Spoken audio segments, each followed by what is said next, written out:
3D master plan যখনই ইয়ে করতে হবে, কি বলা হয়, যে চুজ করতে হবে যে আসলে বেস ফাইলটা যেটা নিতে হবে, এটা মেইনলি ইম্পর্টেন্ট রাখতে হবে যে আসলে বেটার আইসোমেট্রিক ভিউ। রাইনোতে ফাইল ইয়েতে দেখবা যে সেট ভিউ অপশনে গেলেই রাইনোতে নিচে থাকে এরকম আইসোমেট্রিক ভিউ। সো আইসোমেট্রিক ভিউটা নিলে যেটা হয় যে সুবিধা হয়, মোটামুটি অলমোস্ট উপর থেকে সবকিছুই দেখা যায়, যেটা আসলে বার্ডস আই ভিউ বা এরিয়াল ভিউ যেটাকে আমরা সময় বলি।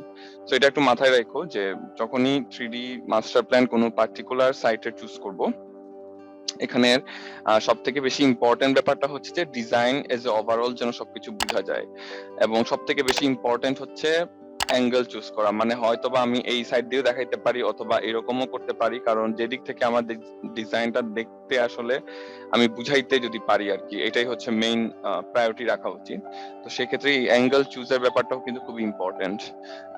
সো এটা কি কোন দিক থেকে দেখালে আমার ডিজাইনের সব থেকে বেশি ইনফরমেশন পাওয়া যায় আর কি, ম্যাক্সিমাম ইনফরমেশন কোন ভিউ থেকে পেলে বেটার হয়, এটা আসলে সব থেকে ফাইনাল করাটা সবচেয়ে বেশি জরুরি।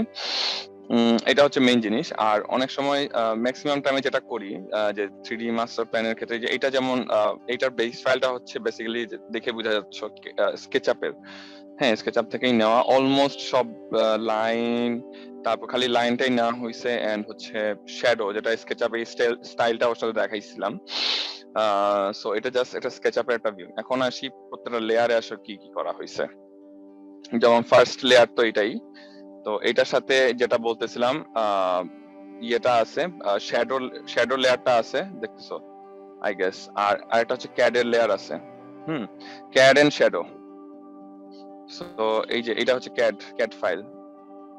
সো ক্যাড ফাইলগুলো একটু দেখবা, ক্যাড এবং শ্যাডোর ফাইল একসাথে ইয়ে করা হয়েছে। যাই হোক, তো এটা করার মাধ্যমে আমি একটা বেস ফাইল তৈরি করলাম, ঠিক আছে। এখন নেক্সট লেয়ার হচ্ছে পরবর্তীতে যে কি কাজ করা হয়েছে, যেমন ধরো পেছনের স্কাইটা যেহেতু একটা লাইন ড্রয়িং বেসড, সুতরাং হচ্ছে লাইন ড্রয়িং এর জন্য যতটুকু এই যে স্কাইটাও বলো বা মেঘের ইয়ে পার্টটাই বলো, তো এটা মোটামুটি একটা এরকম লাইনের হ্যাচ তোমাদের দিয়ে দিয়েছিলাম। তো এটা যে পেছনের একটা ইয়ে ড্র করা হয়েছে আর কি, হ্যাঁ বাউন্ডারি বলা যায় এটা ড্রয়িং এর। তো ব্যাকড্রপ, তারপরে হচ্ছে নদীর এই পারের কিছু, এটা এখানে একটা নদী চলে গেছে, ছোট একটা নদী বলা যায় না আসলে, খাল চলে গেছে, ক্যানেল চলে গেছে। সো ক্যানেলের এই পার্টটাকে একটু ডিফাইন করা লাগবে। সো জাস্ট একটু ইয়েটা দেওয়া হয়েছে, একটা হ্যাচ দেওয়া হয়েছে। আচ্ছা পরের লেয়ারে আসি। পরের লেয়ার হচ্ছে যখনই ক্যানেলটা চলে আসছে, সো ক্যানেলের হচ্ছে যেমন ওয়াটারের হ্যাচ, ওয়াটার হ্যাচটা দেওয়া হয়েছে। এটা তো অলরেডি জানোই কেমনে বসানো যায়, জাস্ট লাইনটা ইম্পোর্ট করছি।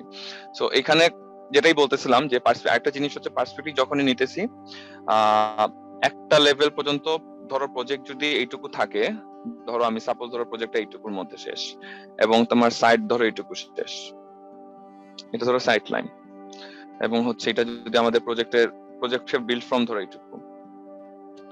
সো এই ধরনের ড্রয়িং এর ক্ষেত্রে একটু চেষ্টা করবা যে ধরো সারাউন্ডিং কিছু এরিয়া পর্যন্ত আসলে নিলে ভালো হয়। সারাউন্ডিং কিছু এরিয়া নিলে ড্রয়িংটার একটা ইয়ে থাকে, মানে সারাউন্ডিং কনটেক্সটটাকে একটু বোঝানো যেতে পারে আর কি। সো এটার নদীর খালের ওই পার্টটা কিন্তু আমার সাইট না, বাট স্টিল এটার একটা পার্ট হিসেবে নিলে কনটেক্সটটা বোঝানো যাইতো আর কি।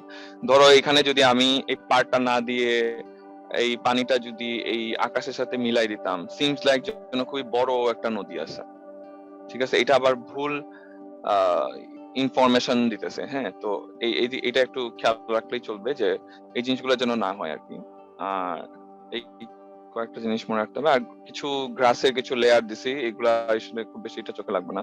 যাই হোক, এই সিমিলারলি পন্ডের ভেতরে পানির হ্যাচটা দেওয়ার পরে অ্যাড করা হয়েছে আর কি। তারপরে হচ্ছে কিছু ওই যে হ্যাচ, এইগুলা হচ্ছে ক্যাডের বেসিক্যালি বানানো, এগুলা হ্যাচ পাওয়া যায় ক্যাডের মধ্যেই, এই হ্যাচ গুলো থাকে, এবং সেটা জাস্ট পিডিএফ করে ড্রপ করে দিলে এখানে বসানোর পরে তো বুঝতেছে এটা হয়ে যাচ্ছে।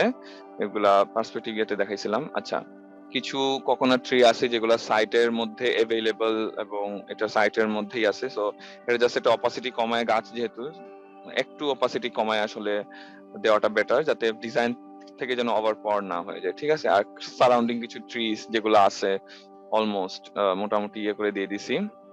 যাই হোক, তারপরে কি, তারপরে দেখো নিচের কিছু কাজ আছে, মেইনলি ইম্পর্টেন্ট হচ্ছে এখানে নিচের কাজগুলা। যেমন ধরো অনেকগুলা এরকম হ্যাচের প্যাটার্ন, তারপরে হচ্ছে কিছু ডট ডট হ্যাচ, ঠিক আছে, সারাউন্ডিং কিছু নেইবারের, এই যেটা বলতেছিলাম আমার প্রজেক্টের সাইট কিন্তু এটুকুতে শেষ, কিন্তু আশেপাশে যে বাসাগুলো আছে এটাও আসলে অ্যাড করাটা একটু জরুরি।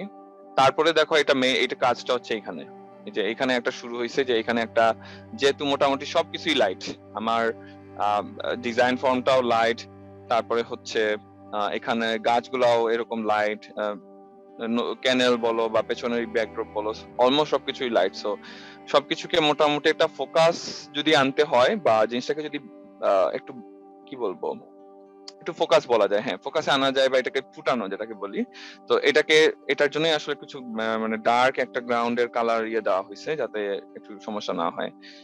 যাই হোক, তারপরে হোয়াইট ডট দিছি, তো হোয়াইট একটু ডট ডট হোয়াইট দিছি, সো এটা টেক্সচার বা ইয়েটা অ্যাড করতেছে। আচ্ছা, স্কাই হচ্ছে তারপরে আমার কালারের ছিল হচ্ছে পুরো প্রজেক্টের স্কিম ছিল এরকম যে ব্ল্যাক এন্ড হোয়াইট এন্ড এরকম রয়্যাল ব্লু কালার বলা যায়, রয়্যাল ব্লু টাইপের বলা যায়। যাই, সো এই ব্লু এবং এই অ্যাশ এবং ব্ল্যাক হোয়াইট স্কিমের মধ্যে এটা ছিল। সো তো এখানের মধ্যে রয়্যাল যে ব্লু কালারটা অ্যাড করা হয়েছে। এবং স্কাই একটা জিনিস খেয়াল করবা যে হচ্ছে আমি যদি এটা বন্ধ করি, আচ্ছা এটা এটা একটা কালার টেস্টিং এর জন্য ছিল।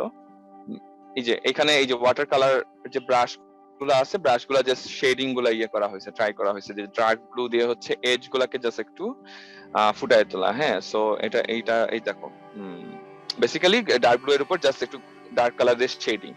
সো এটা ওয়াটার কালারের কাজ, ওয়াটার কালারের ব্রাশ দিয়ে করা আর কি। তারপরে আরো কিছু যেমন ধরো গাছ অ্যাড করা হয়েছে সাইডে সাইডে, অনেক গাছ আসলে। সো মোটামুটি একটু কিছু অ্যাড করতে পারলেই ভালোই তো। সো যাই হোক, তারপরে হচ্ছে এখানে বার্ড লেয়ার গুলো আলাদা আর কি। তো তারপর হচ্ছে গাছের আরো কিছু লেয়ার, গাছ অনেকগুলো আসলে এরকম লেয়ার তৈরি করা হয়েছে।